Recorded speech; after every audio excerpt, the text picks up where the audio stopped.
You're listening to Leaving the Ring.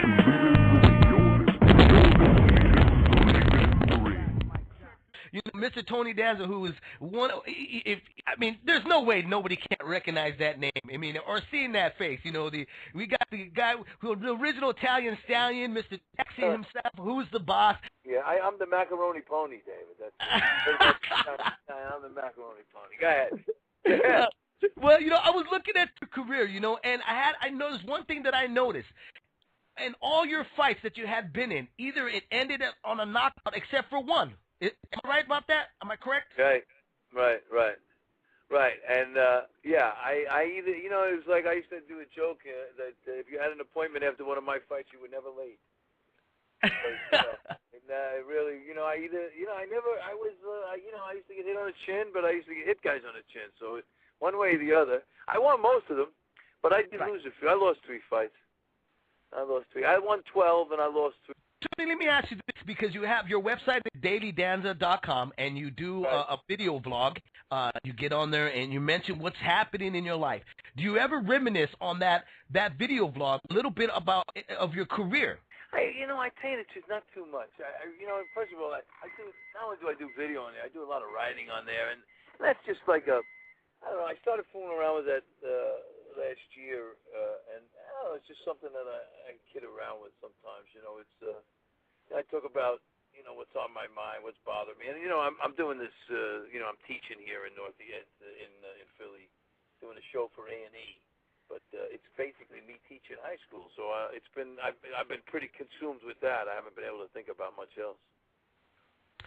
During your pro career, were there anybody that you sparred with or prepared with that later became a legend in the ring or close to it? Well, one of the things that I really lucked out about is my timing. I got to Gleason's gym when it was still in Manhattan on 30th and 8th Avenue. And I trained with the great Chicky Ferrara, was the guy who taught me how to fight.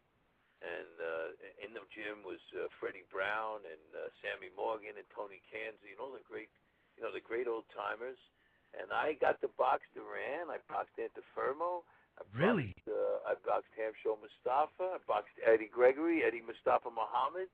I boxed who else did I box? I boxed Johnny LaCicero. I boxed a lot of the guys that really became. I mean, Vito was my hero. Vito Antifermo was my hero for a while, but Hamsho was tough, and when I first walked into the gym, I said I want to be a fighter, and they said okay, and they put me in the ring with Eddie Gregory. He was like number 6 in the world, and he just kicked the hell out of me because that's how they decided. They didn't want to put 3 months into you and then put you in the ring and you quit.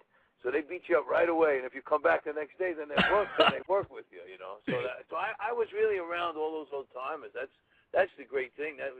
I really lucked out. I mean, Ali was in that gym. I mean, you can't believe the people that went through that gym. Everybody went through that gym. Wow, it sounded like you were there on the perfect timing and of the richness of the boxing was at one time. But let me ask you this, Tony. When you walked into there, and looking back, good-looking guy, considered a pretty boy. You got that pretty boy face. They walk into the ring and you say, I want to be a fighter. And do they look at you and say, forget about it? No, get out of here. There's no way you're going to be a fighter with a face like that. It was really interesting. For guys that don't know this, when you walk in a gym like that, the bell is going. So you got 3 minutes on, 3 minutes off, and everybody works, and then everybody stops, right? Okay. Mm-hmm. So what happened was I walked in, and there was this old guy there at the doorway. Yeah, you walk through 2 doors, and there was a guy like a little counter. His name was Sammy Morgan. Had this big bulbous nose, and he says, "What do you want?" And I says, "I want to be a fighter." And he said, "What?" And it was really loud in there, So I sort of yelled. And just as I yelled it, the bell rang. Everybody stopped, and I said, "I want to be a fighter." And I looked around. Everybody looked at me. He said, "Oh, you want to be a fighter?" He said, "Hey, Chicky, this guy wants to be a fighter." I said, "Okay, come on, send him over here. You got your stuff? Yeah, I guess just go change. Come on back." Got back out, put my mouthpiece in, and the guy beat the hell out of me.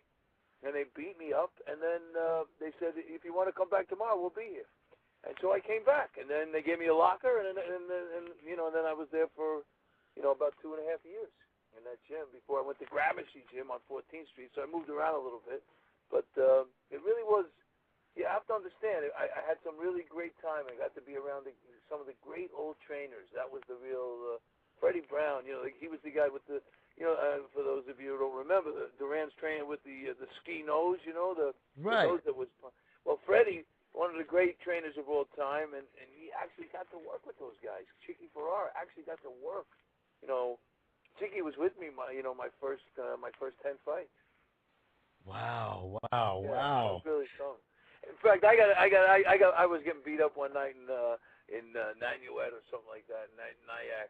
I was getting beat up, and finally I hit the guy in the chin, and I was standing there. It was terrible. I was getting beat up, and if you see the film, you see this old man standing in the corner throwing punches, like, you know, keep punching now, don't stop. You know, it was really, you know, it was a wonderful time. I'm really glad. You know how it started, Dave. My friends entered me in the Golden Gloves. You know, I was a kid who used to be in street fights because of where I came from. So my friends entered me in the Golden Gloves, and you know, I got hooked.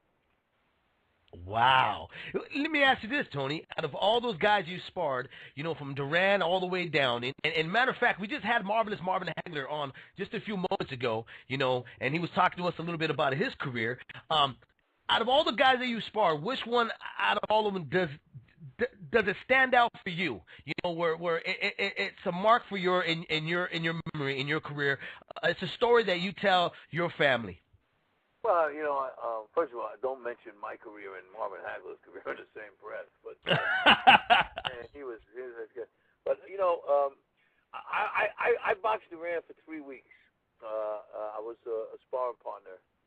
They paid you $15 a round, and for $15 he could kick the hell out of you. You know, you could really let it go. But I had a couple of good days with him. By the way, this was when he was still lightweight champion. But he was at the end of the lightweight reign. He was coming in like 155, and he'd come into the gym and try to lose the weight, you know. And so I was the first of 3 guys. He boxed 3 guys every day, 3 fresh guys. Each guy got 3 rounds, and he boxed 3 guys. He was trying to lose weight. And, you know, I every once in a while, I'd have a good round. I'd come back, and Chicky would say to me, geez, he ain't hurting you. How's he going to hurt anybody else, you know? But you know, I think Duran was a highlight. And Vito was great, you know, because I got to work with Vito. And Eddie Gregory was, you know, that's the guy I really started with. It really helped me. You know, because I was fighting a quality guy, and you had to get better because you couldn't stay with him otherwise. He was big too. He was a light heavyweight. Even then, I thought he was a light heavyweight. But you know, I got to be around. That's what the thing was. I got to be around all the, you know what I mean. I got a great story. Here's my really great story. I'm in Gleason's gym. I'm fighting October 1st. October 1st, I'm fighting in Prospect Hall in Brooklyn, that old opera hall down there and near the park. I'm fighting an 8-round co-main event. Okay. And remember, those days they used to make the posters, so you have a fight poster. And on the poster was I had my picture. It was Cup Tony Danza. It said Brooklyn's knockout artist, and I had this poster. Well, what happened was Ali was fighting Kenny Norton. He was fighting him September 30th. I think it was the 30th, September 30th, in 1977. And he was coming to the gym, to Gleason's, to train. So I got there early because I wanted to see Ali. I couldn't wait to see him, you know. And the Ali Road Show was there. All the press and people were there, and they were charging a little extra money that day. Usually they charged $1 to watch the fighters. Today we're charging $2. It was bedlam. So I go in and I'm waiting, and I get up into the ring. There were 2 rings in the ring. I got in the ring and I was moving around, warming up, but I kept looking upstairs because upstairs was the VIP. There was a long like a Gone with the Wind stairway that came down. So I kept looking up there, and then finally he appeared. There was about 4 or 5 guys in the ring warming up. I looked up and he appeared. There he was, Muhammad Ali, 1977. He's in a white terry cloth robe. And all of a sudden, I swear, I think, did I just make eye contact with him? I thought for a second, did we make eye contact? And so I averted my eyes. And as I averted my eyes, he starts to scream at the top of his lungs. Ah! Ah! And he comes running down the stairs. And everybody in the gym stopped because he was screaming like a maniac. Jumps on the trainer's table. And in one jump, goes right over the top rope. It was amazing. I mean, a really athletic move. Boom, jumped up on the trainer's table. Boom, right over the top rope. And he's coming right at me. And I'm standing there, and I'm like, what's going on? You know, you can't even believe this is happening. And he grabs me. He gets me in a headlock.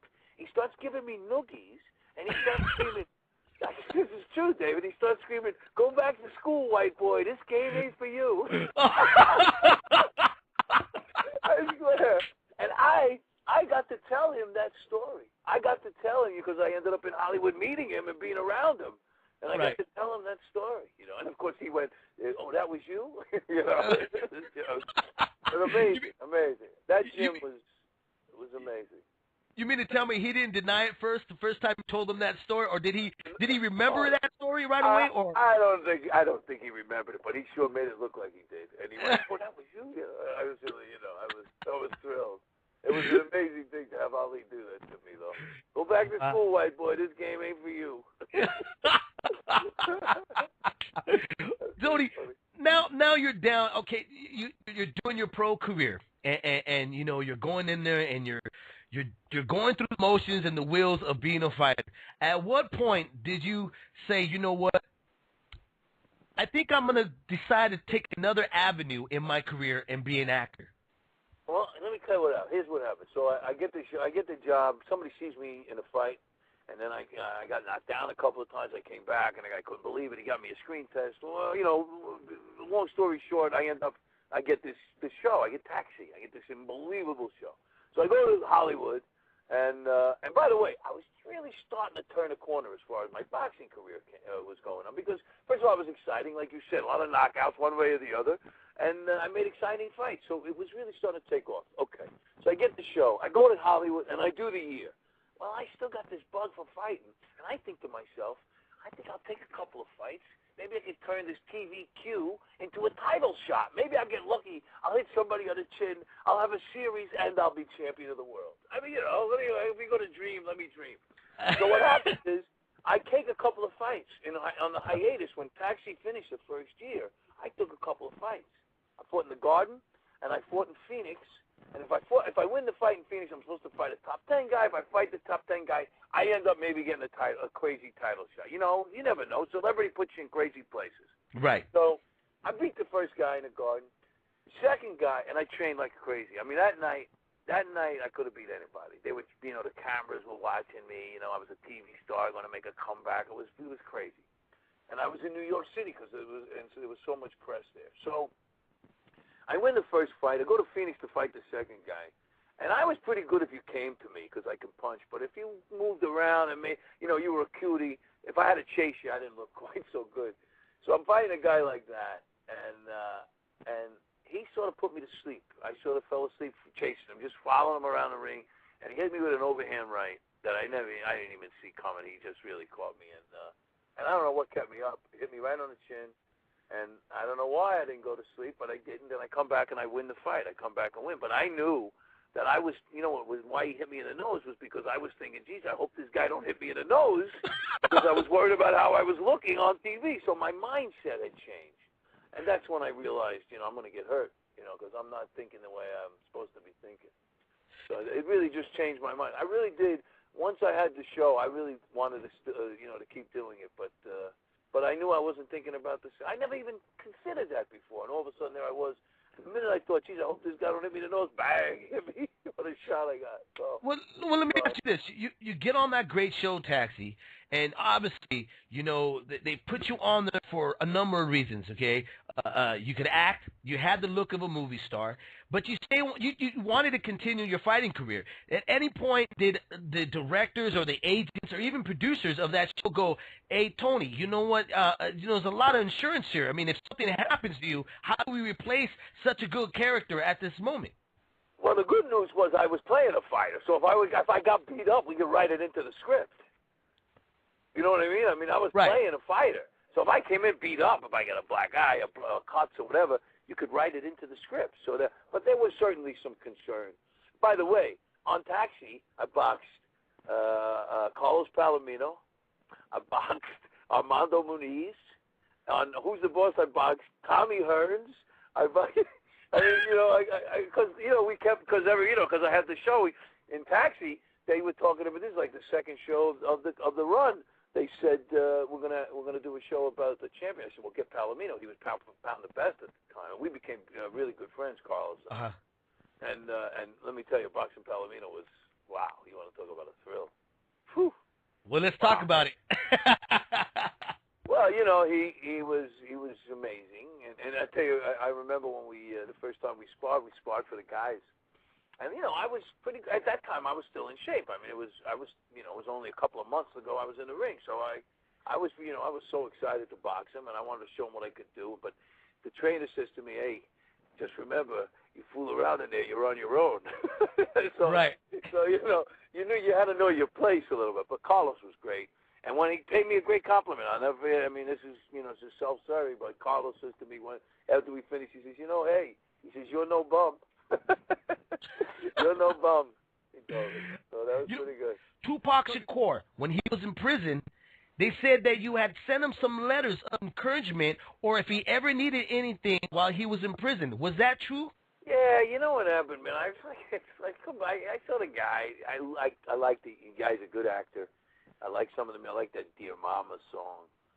Here he was in jail with 5 bullet holes in him. He got a big Thug Life written across his stomach. I'm thinking, man, what's with this guy? So I wrote him a letter. I said, listen, I know that in your business you can't be a goody two shoes, but maybe you got to rethink where you're at, man. I mean, you really have some, unbelievable talent, and you're an incredible influence on all these kids, and maybe there's a better way of doing it. Just something like that. And we just started writing back and forth to each other. We became pen pals for a while he was in jail. And then I did say, if I could help you. And then we had some pretty, in-depth talks about stuff. It was really interesting in the letters. And then I met him afterwards. I was at a movie premiere, and one of these big bouncers came over and said, hey, Tupac wants to see you. So it wasn't like we hung out or anything, but I hung out with him that night. I had a couple of drinks, but he put it in the movie. He did that movie Resurrection, and in the movie he goes on and on about, he was in jail and guys wrote him, but the guy that really wrote him was Tony Danza. So I'm famous for that. But I write people. I like to write people. You'd be amazed when you, especially it's so great to be me, because when you write somebody and you're me, they always write you back. It doesn't matter who it is. I showed the kids the other day. I wrote a letter to Hillary Clinton, the Secretary of State. Mm-hmm. Just because she looked like she was working so hard a couple of months ago. So I wrote her a note. I said, keep up the good work. I know you're doing back. She sent me back a letter. Thank you so much for the kind words and everything else. So I showed the kids. They couldn't believe it. They couldn't believe they got a letter from Hillary Clinton. So it's really, it's just, that old thing about writing somebody a note or a letter. Who did you resemble among the great Italian fighters? Who would you put yourself among? I kind of think I was more a boxer-puncher. I was more a boxer-puncher type guy. But basically, I really just like to slug. So I think, Graziano comes to mind, of course. And I wish I was more like Carlos Monzon, but I was more like Graziano, I think. Right. I just, I didn't like to take a backward step. I didn't like to go backwards. I like to be coming forward all the time. And I like to mix it up because I really could bang. So I figured, my best shot was, I didn't want to fool around, and my best shot was really to get in there and hit a guy in the chin.